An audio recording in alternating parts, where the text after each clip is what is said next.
fucking staring at?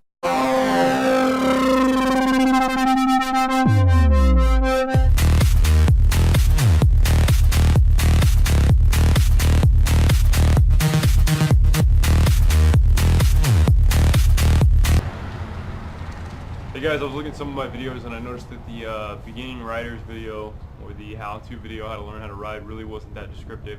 So I think, you know, with the new video that I'm making right now, I think with that in conjunction with the other one, maybe be a little better for newer riders. So check it out. Hope you like it. Starting on the left side, you have your clutch, your bright switch, makes your lights brighter and dimmer, just like a car. Your hazard switch, it's for your hazard flashers. Your turn signal, left and right, you push it in.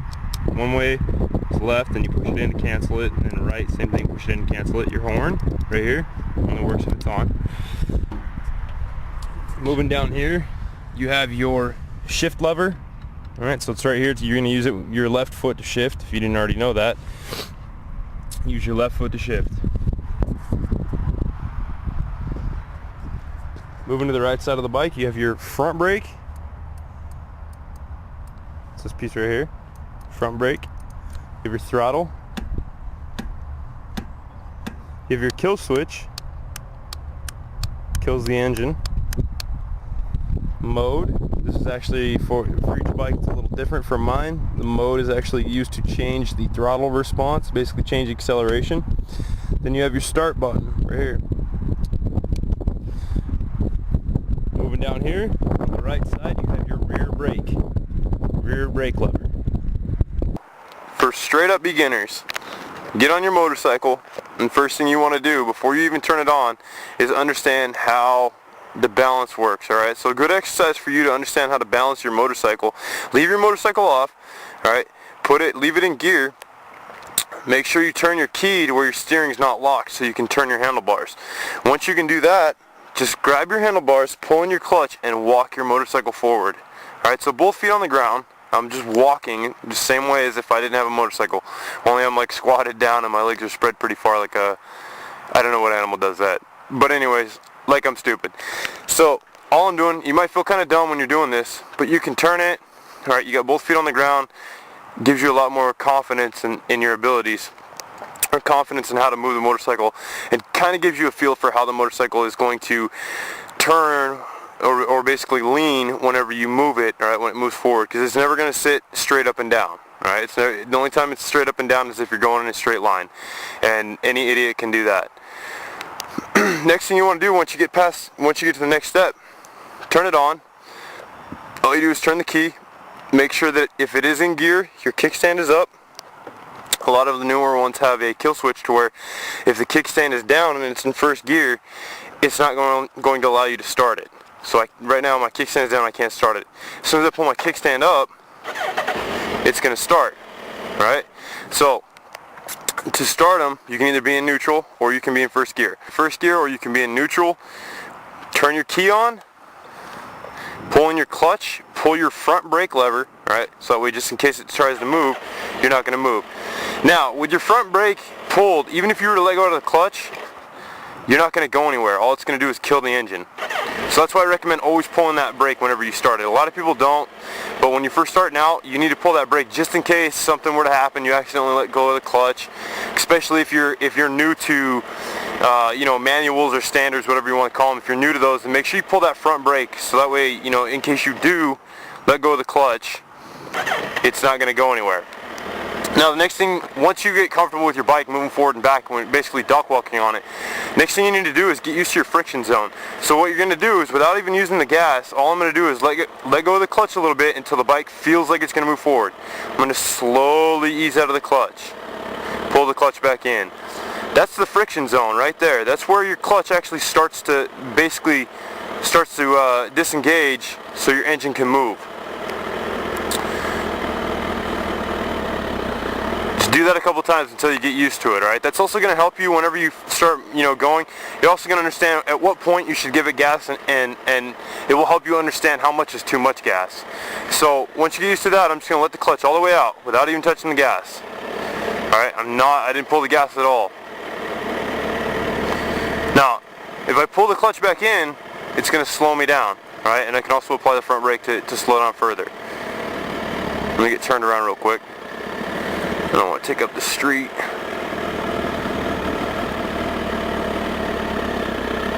Obviously, if you're going to do it this way, you probably want a lot more room.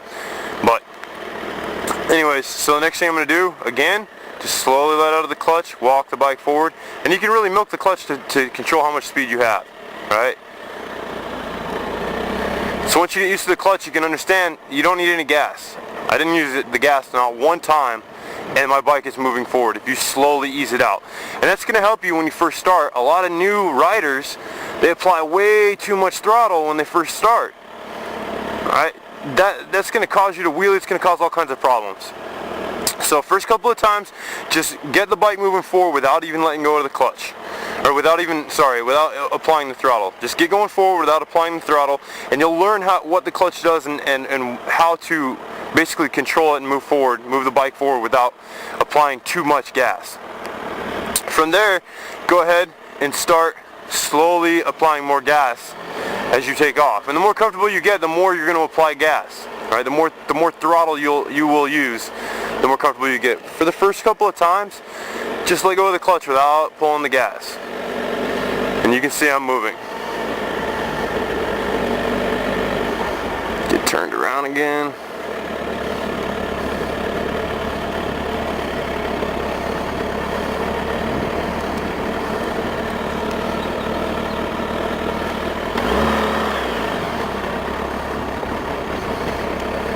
Alright, now from there, the next thing you need to understand is steering. You can see how I'm just turning the handlebars, just like a bicycle.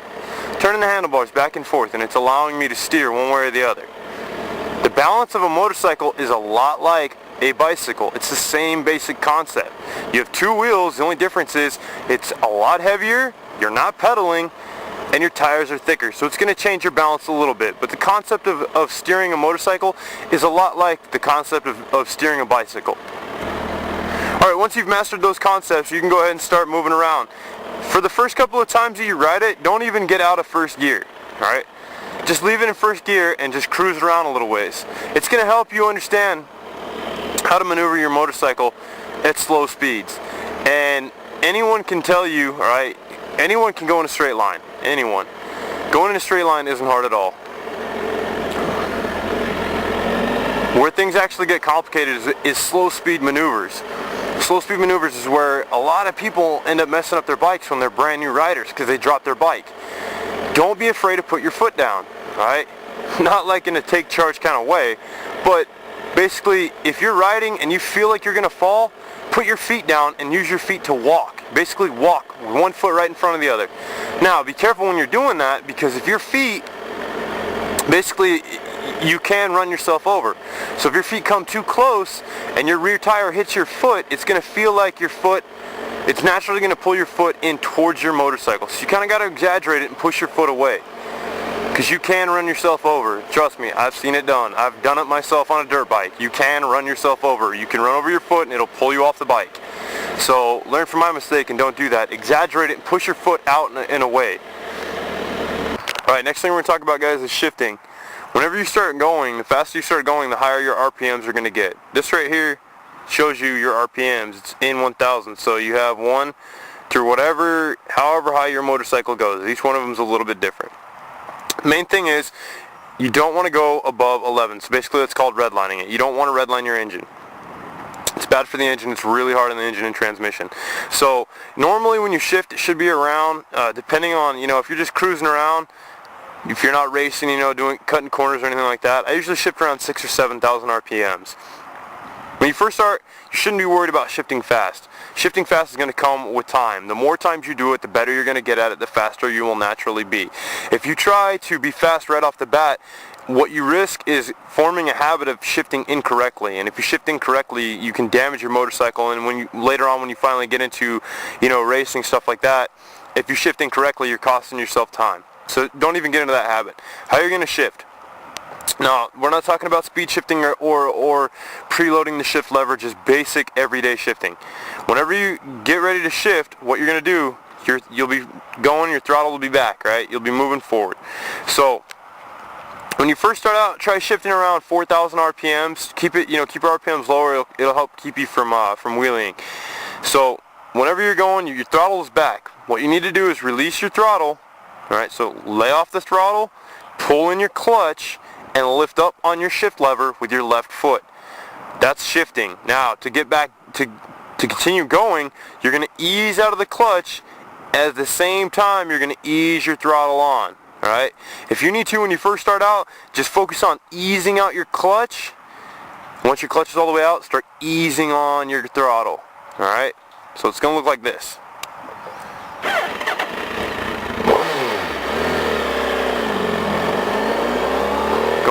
Going.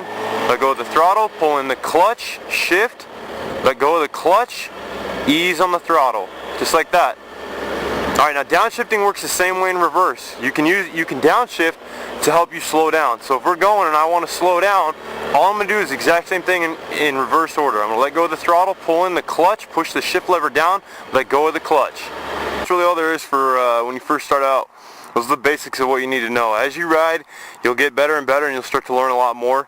But when you first start out, just remember you should always take it slow. You should never ride to try to keep up with somebody. Always ride at your own pace. If you're riding with somebody else, which I strongly recommend riding with, a seasoned rider, somebody that's got a lot of experience and somebody that's not going to lead you in the wrong way or give you some bad advice. But if you are going to ride with somebody, make sure that whenever you are riding with them, don't try to keep up with them. If they start doing stuff that you're not comfortable with, or if they start going a little too fast for you, maybe you're not comfortable going the speed that they're going, just slow down, all right? Don't worry about keeping up with them. That's another way that a lot of riders wreck. They make a lot of mistakes. Even to this day, I still ride with people that are, way more advanced than me. They're way better than me. If they start doing something that I'm not comfortable with, or they start getting ahead of me, I just let them go. I don't try to keep up.